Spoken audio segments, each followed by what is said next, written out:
G'day Australia, Tim here from Beef It Up Australia on Let's Get Rural. We're at the beautiful, would you call it the Kyalite Hotel or the Walkable Crossing Hotel? Kyalite Pub. Kyalite Pub with Joel and Jody. How are we? Good. How are you? Yeah, pretty well, thank you. We've been here since only March this year. Only March? 2 weeks since COVID, we took over the pub, so it was a pretty interesting time. So where'd you just come from? We both come from Balranald. That's just a hop, skip and a jump up the road, isn't it? It's down the road. It's down the road. Yeah? So what do you know of the history of Kyalite? Kyalite's, from what I know of, has originally been brought here for a river crossing. We had a punt river crossing back in 18, or I'm guessing around about the... That's got you thinking. Yeah, it has actually. 1890 was the pub, so it would have been about 1880, something like that. For the punt? Yep, for the punt crossing. I think you'll find the punt was around about 1849, 1850, I think. There you go. Because they had to have something to get across the river before they could do all the transportation, horse and cart, whatever else, for different things like their grain and their stock to get backwards and forwards from Victoria to New South Wales. I think it was around about 1849, 1850, I think. And then they built the pub down on the river originally, where that actually burnt down, and then they built this up here back in 1890. You know what year it actually changed from Walkable Crossing Hotel to Kyalite Hotel? No, we don't. No? No. It's about 1927. Okay. And the original pub, I think, burnt down 1890, 91, and this pub was built 1892. And I've had a look at some of the photos around here, and it's about 1/3 the size of the original pub. Yeah, so we've got a couple of photos up the wall. So what brought you to Kyalite? Basically, probably a bit of my background. I've been involved in the mining industry for at least since 2008. I've had my own business. Is there mining here, is it? What brought me to Balranald was a small research and development mine that we were doing up the north of Balranald, but that actually got me to Balranald. But before that, in my own business, fly in, fly out, those types of things, 50 next year, I'm thinking, well, we've about had enough of that. Why Kyalite? Well, the opportunity kind of arose itself, and we had a look at the hotel, and we thought we could do a lot with it under its current operation, I suppose. So we thought we'd give it a go. And we knew a fair few locals, and so we. Because Kyalite's just up the road, isn't it? Yeah. It's only 30 k's away, so. Yeah. We thought we could make it something, so we thought we'll go in and give it a go and try and build it up and make it a good business that You don't know until you give it a shot, do you? potentially pass it on down the track later on. So you both work in the kitchen and both behind the bar? We both work behind the bar. Yeah. And we have staff in the kitchen. Staff in the kitchen? They're usually going out to cook? No. We cook for a couple of workers during the week that come in. What did we have, 10 last night? Yeah. But normally, we try and leave it to professionals. Because that we are not. So do you know much about the area of Kyalite and how many people in the Kyalite community? I believe it's pretty small. I only Googled the other day, I think it was, but I think it's only around about 300 mark, something like that. Isn't it? In the wider community? Kyalite's around, Yeah. So what about Kyalite itself? Oh, very small. They'd probably be down to maybe a dozen. A dozen? Oh, it's the smallest community you've been in so far. So what about the caravan park? Is that associated with the hotel? Yep, sure is. And the people living there, or they just come in there for holidays and fishing? Yeah, holidays and fishing. So there's some permanent holiday cabins there. And then we have transient people come through. We've got a few cabins of our own. Yeah. And we've just put another camp style accommodation up the back there as well. So for a for mine tents. camp type thing. So guys that want to come off the river and stay in air-conditioned swag instead of air-conditioned bed instead of sweating their proverbials out in the swag, so they can do that, or we can have workers come in as well and stay there as well. So it's a really good setup because then you've got somewhere to sleep in comfort, and then you've got somewhere to come in and grab a cold beer of an afternoon or a night time and a good meal. Yeah. And I also noticed that you've got a coffee shop and everything else on the side of the pub. Yep. That's So a we little run store? a general store out the back here for all your, I suppose, your essentials, all your breads, milks, toiletries, those types of things, fishing supplies. When we during harvest time, like we are at the moment, we're up early doing coffees and toasties for the truckies and the workers. Bushfires and drought and floods and things, and lately COVID. How has the pub and the small community of Kyalite dealt with that? Drought's probably the hardest one around here for the last 3 years. I suppose they found it, especially the cereal growing, they found it pretty tough. And they were really looking for a decent yield this year, which is fortunately enough we've got late rain, but it's rained and they've been able to get a reasonable harvest off. But it has been tough for them, for sure. And a lot of them do look to the outlet to come here to try and, relieve their pressures and have a yarn to the other farmers around the district and talk about what's going on and with them and themselves and letting a bit off the chest and having a blowout from time to time to let their hair down and, and make sure they can get up in the morning and do it all again. Now, Jody, do you know why the pub is a central hub of any community? For that reason. Which one? For the guys to come in, get everything off their shoulders. Yep. They say that, the boys say without this pub, they don't know where they'd be, so... And that's what I say to a lot of publicans and people I've spoken to over the last few months. The pub is the central hub of any community. It doesn't know what community it is. Yeah, yeah. And without a pub, there's no community. Right? The same with farmers. You wouldn't have a community if you didn't have farmers. Every community needs a farmer, every farmer needs a community, and every community needs a pub. It doesn't matter what service the pub provides. Like, provides with the coffee shop and the small goods shop, as well as the pub with the meals and the cold drinks and the caravan park. The pub, as you said, is a meeting place for people to come and talk about their worries, catch up with their mates, neighbouring farms and talk about their crops and how they've gone and their products, and also to have a cry on their shoulders, a laugh and a joke. And Very, very true. families to catch up as well. Yeah. As well as travellers coming, stopping in and saying g'day to the locals and yourself and Joel. And that's the whole idea of a pub in a local community. Yeah, a lot of travellers like to come in and look for the history of the place and like.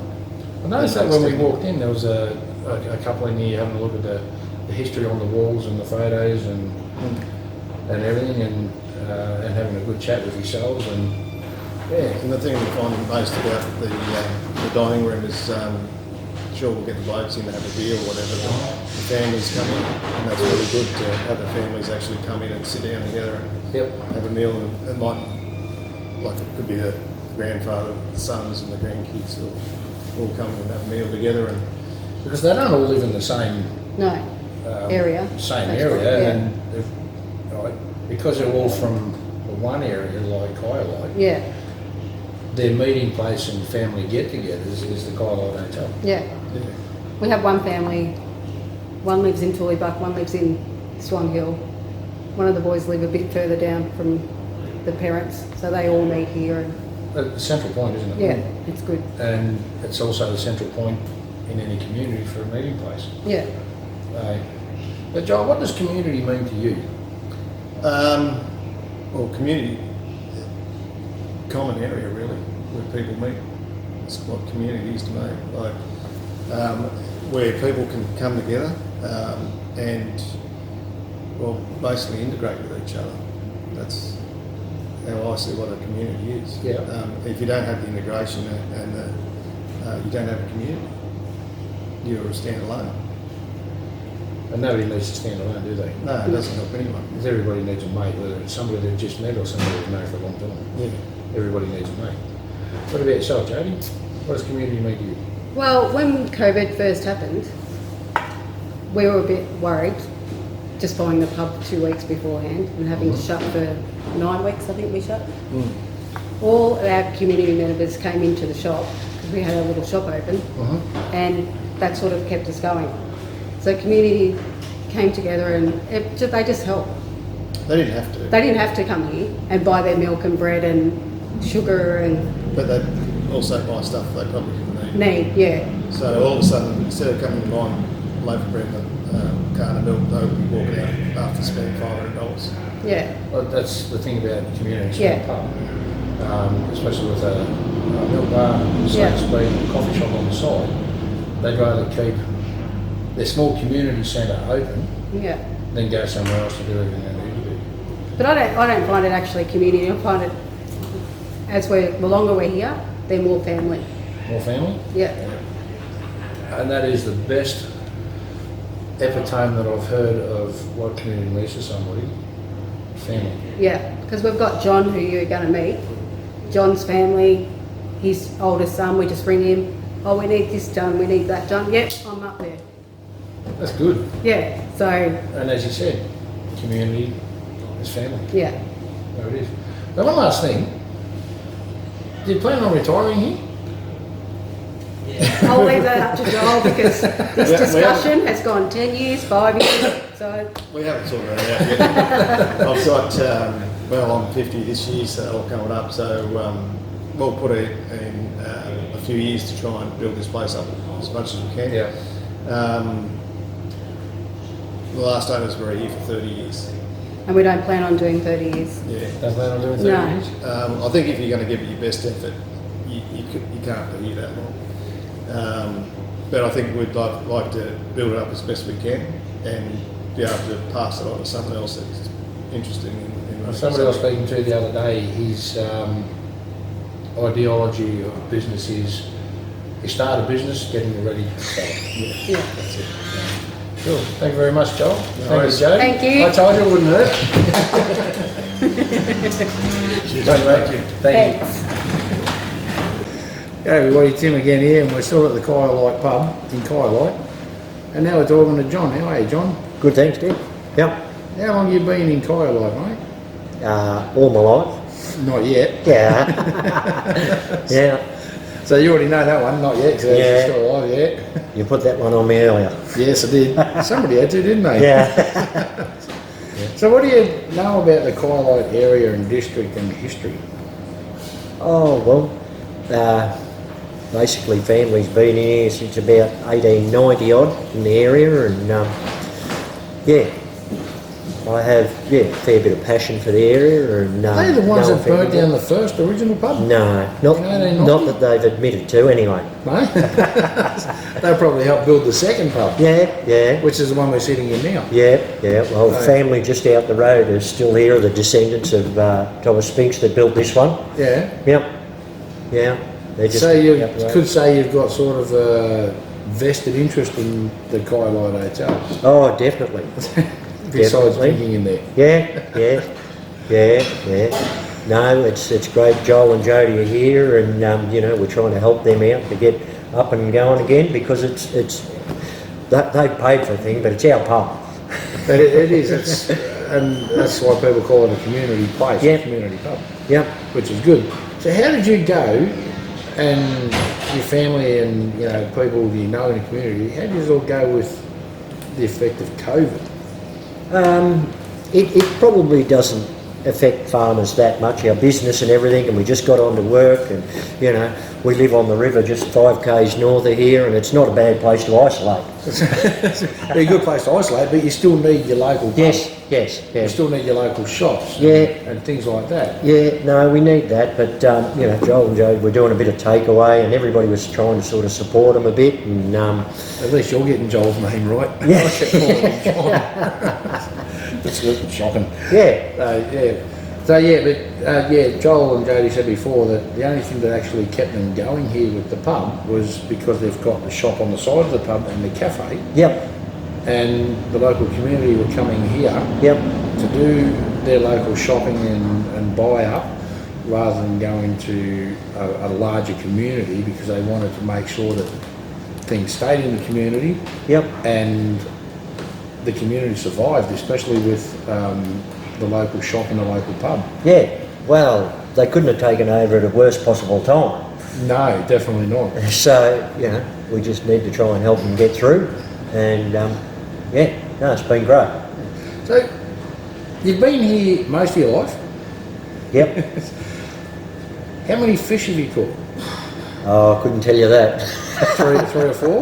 Well, you don't want to get into trouble. No, a couple. Yeah, couple? well, back in the day, yes. Have you got some of the ones that are hanging up in the pub in here? That Oh, you've caught? yeah, there's a golden perch over there of mine, but only a little one. Only a There's little a bigger one up here of my father's, but that's not one of his bigger ones either. That's a 56 pounder, and that's only one of the smaller ones So, that he caught. so in here you've got two generations, father and son, Yeah. with fish up on the wall. Yeah. Wouldn't it get smelly in the heat? Nah. Nah. It would a little bit. Yeah. So can you tell me some of the history about some of the things that I've seen hanging up here in the pub? I noticed there's a duck gun over there, or a punt gun. Yeah. Have Yeah. you shot that? No, that's been on the wall as long as I can remember. Yeah. Yeah. You know what they used it for? Well, it's ducks. There's a photo up there of it in the boat actually, when they used to sneak out and fire off, and supposedly I don't know, a couple hundred ducks are there in one shot. So In one shot. supposedly, but They didn't yeah. feed the community for how long? Well, I'm not sure. Late 50s, and it's been on the wall as long as I can remember. A bit like everything else, the crocodile skin up here that they dragged out of the river. Yeah. I knew that was a crocodile skin, and I knew it was from around here because you wouldn't go to another state or anywhere else to grab it and then bring it back here to put it on the wall, would you? Yeah, no. You only put things on the wall in a local pub that's caught in that local area. How big do you reckon he would have been?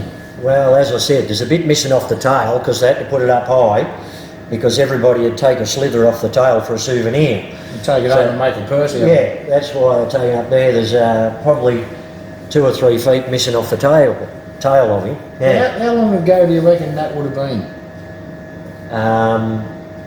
No, couldn't tell you that. It's a bit like the punt gun. It's a bit like that? Before my time. So there you go. It doesn't matter where you go. Like we're in, southern New South Wales, and they caught a crocodile in the local river. That's not bad.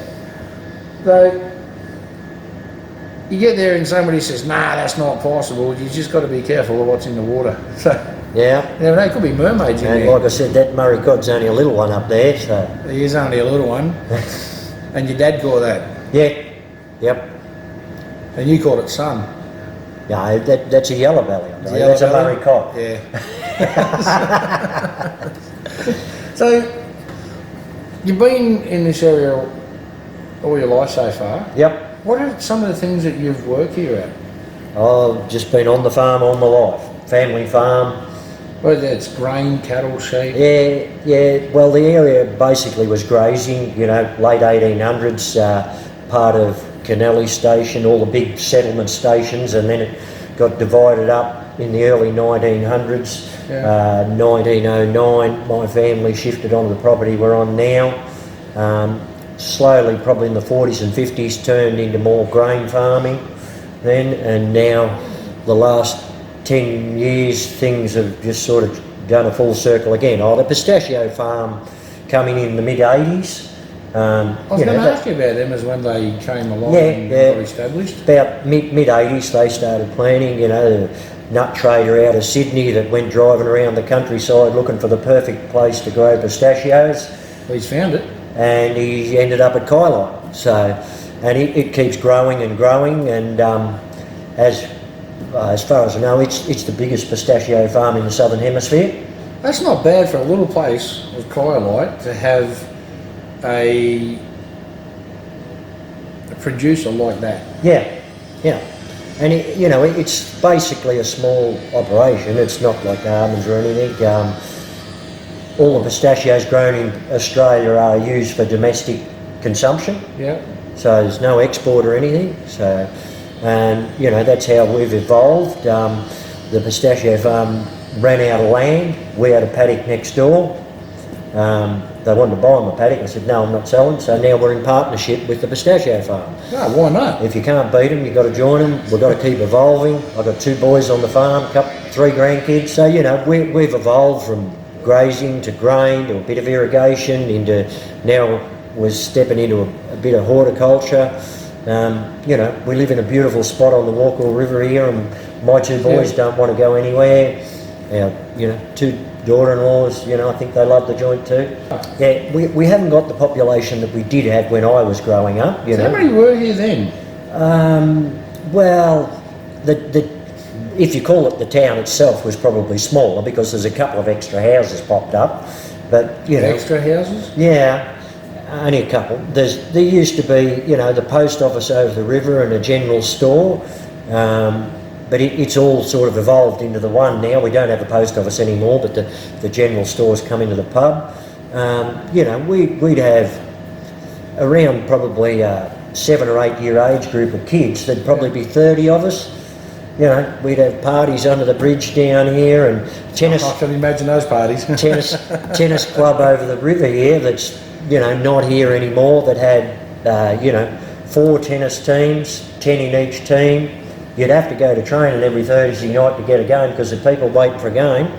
Well, tennis club's gone, cricket club's gone. We got photos of all of the, you know, football club before our day. I noticed that one over there with the Walkall Kyalite Footy Club. Yeah.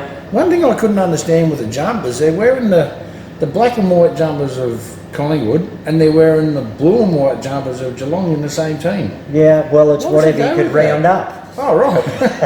So what did the opposition wear? Yeah, whatever they could round up. I don't know whether that's in the Depression days, but you just got whatever you could get. You would have been buggered if the opposition was wearing the same thing. Yeah, yeah, You just know each other by your nicknames or whatever else you're called. Hey, ratbag. Hey, yeah. But you know, there was a gun club and a little bit of a zoo just across the road here. A gun club and a zoo. Yeah. Dad's got a sash. He was the gun club champion. Dad's got that at home. I need to bring that out actually, and we probably need to put that in the wall. Yeah. Does it work anymore? No, just a sash. No, that's all right. No, when you're talking about the gun. No. So with everything going with Kyalite and surrounding districts, and you've been here ever since you were born. Yep. Who do you think's the biggest larrikin? Is it you? No, not at all. No. It's not Joel or Jody. No. Well, Joel and Jody haven't been here that long, but they'll probably see a fair bit of me son. Which one? Yeah. There's a few of the young boys around here that spend a bit of time in here, but yeah, back in the day, and I can just remember a couple of them, you know, when Mum and Dad were here, there were some pretty wild boys around the joint. There would have been. Yeah. I reckon you might have been one of them. No. Bit of a troublemaker when you were younger, but yeah. But you've got to do it though when you're growing up, don't you? Because that's what community is all about. Oh, yeah. You know, younger days, you know, teenager days, some amazing nights in here, and they come out of the blue. You come up for a quiet drink, and next thing there's a busload in here, and they want to have a yak and a talk, and you know. But they become locals for a day and a night, don't they? Yeah, and they just turn into, instead of coming up the pub for an hour, next thing you're here for 6 or 8 hours, and you're kicked out, sitting out the front here, and you know, fantastic nights. And when you Hey Tim, Nate, what's this down here? that's a new meaning of a skid mark. No, it's from Harley Davidson, because from what John was telling me, they used to have motorbike rallies. And if you want to know more about it, John's over here. So hang on, wait. So motorbikes came into the pub I'd say so. and then they did a burnout. Yeah, that's from not from the bike, that's from the rider. See, he had to leave a skid mark. Wow. And what's this over here? I don't know, Oh, wicked. John can tell you more about this because I've got no idea. Go, John. This is the photo. Ulysses Motorbike Club used to have a rally here, 400-500 bikies back in the 80s. And yeah, they brought one of them in the pub and smoked her up. Took a while for the smoke to clear, as you can see. That is wicked. Did you think that the pub was on fire? I love it. Only in a small community. Oh yes, definitely. Yeah. So a little bit more about the history of Kyalite and the hotel. Yep. And the punt and everything else with Kyalite. Yep. You know a fair bit about that? Oh, Yeah, probably as I get older. My mother loved that, and we had a back to 25 years ago, and she wrote a basic little book for the back to, and got a lot of photos and a lot of history together. Yeah. And that's in this old tin trunk I've got at home now. Don't throw it out. No, I know, no, and I keep going back to it all the time, and Joel and Jody want some more photos to put in the wall here, so we've got to go through it again. But yeah, you know, it's a lot of history, and it was a major, on the major route heading north for a lot of people, heading up Balranald to Ivanhoe, right up into Queensland. You know, when the punt come in about 1840, there are records of the diaries of, you know, what went over that punt in the day that the Sphinxes have got, that, you know, they've built this pub. And there was a massive amount of traffic going across this punt. And, you know, that's why they built such a big pub, you know, back in the day. And, yeah, but they didn't work out that they built it on the floodplain. But anyway, they got there eventually. Yeah, but back then you don't know those things back then, do you? No, It's like maybe that's why it was burnt down, so they could rebuild it up the top.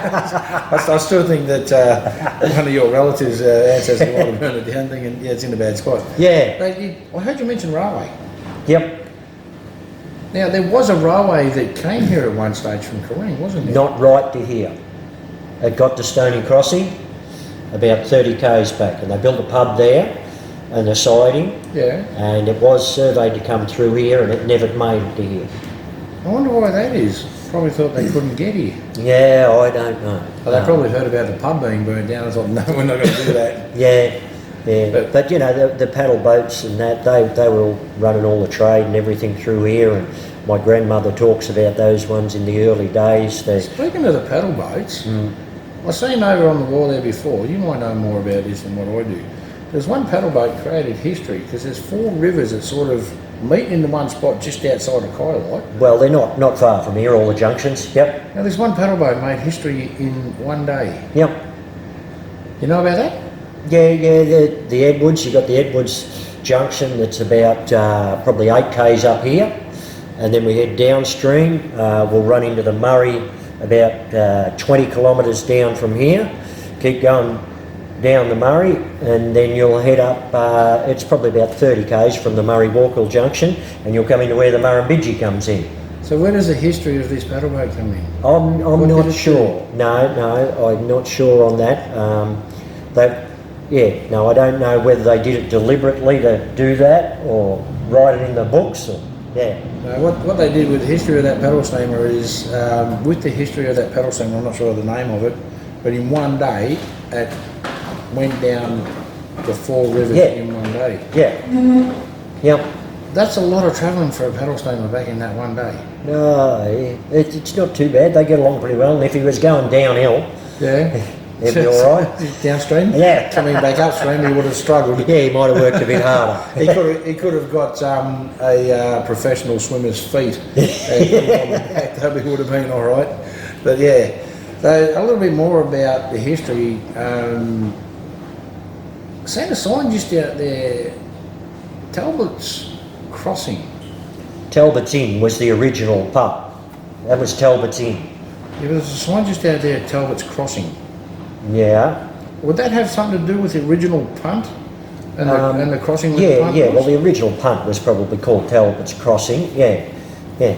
At down the bottom, there was 2. There was one right at where the old pub was, which is about 500 metres down here. Yeah. And then they shifted the punt up to here, and then they built the bridge right beside it in early 1900s, which my grandmother 1900 and something, early 1900s.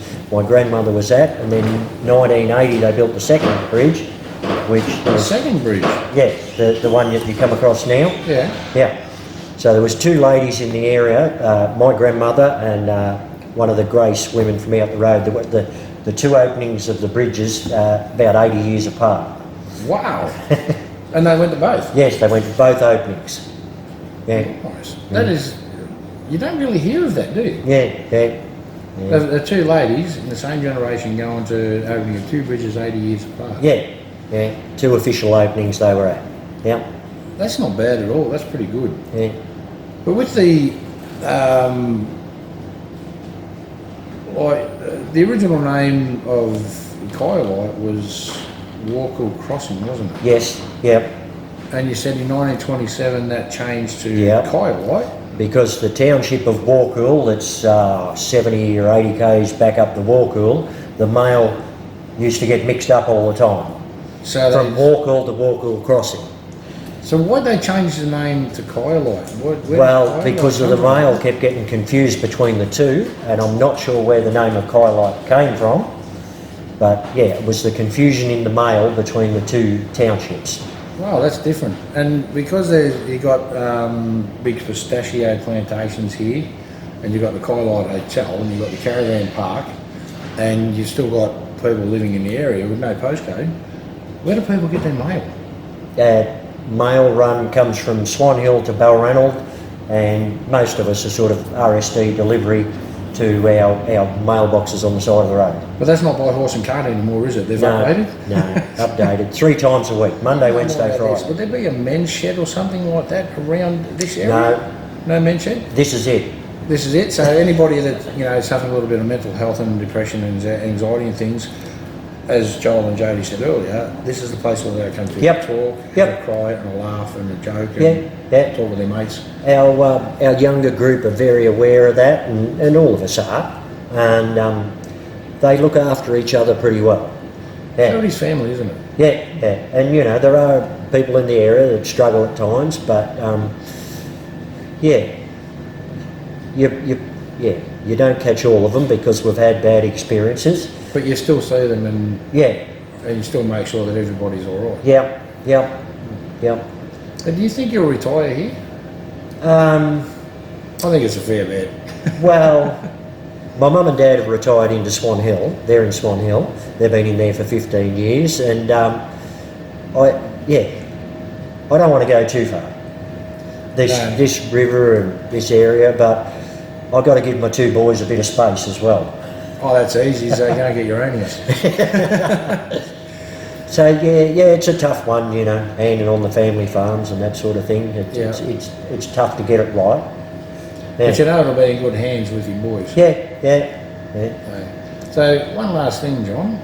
What does community mean to you?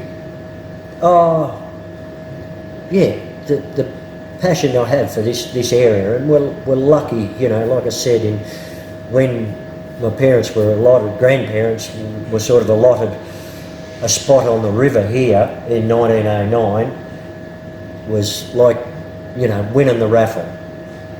It would be too. Yeah, the spot that we live is unbelievable, and you tell people, people ask, where do you live? We live at Kyalite. Oh, why would you live there? And then we have people to come to home and hear and see the river and the place, and I tell them some stories and take them for a ride in the river. I love to get people out of the cities, and we have people camp at home, and I love to take them for a drive and show them what's around and tell them the stories, because... And the next time you talk to them, they don't say, why do you live at Kyalite? That's they right. Say, now I know why you live. How lucky you are. They say how lucky you are. Yeah. Because of everybody the small tight-knit community, even though there's 43 in here, and there's about 400 or 500 in the wider community. Yeah. Everybody that comes up here can see what the meaning of Kyalite is, what it means to the people here, what it means to the community. Yeah. I mean, we have less families than we had, but we're still as tight as we were. We look out for each other, and the next generation of my boys, they're in late 20s, early 30s. There's another group there, and now they've all got kids. They've all got 2 or 3 kids, so that's the next lot coming through again. And as Joel and Jody said, this community is family. Yep. Yeah. And we've dwindled down from a shop, a post office, a school, everything else. This is what we've got left now. And this is the hub of the community. Yep. And this is where everybody meets. Yep. And the whole community, whether you've been here for 6, 12 months, or 90 to 100 years, it's family. Yep. Good, John. Thank you very much for the chat, mate. No, thank you. Good on you, mate.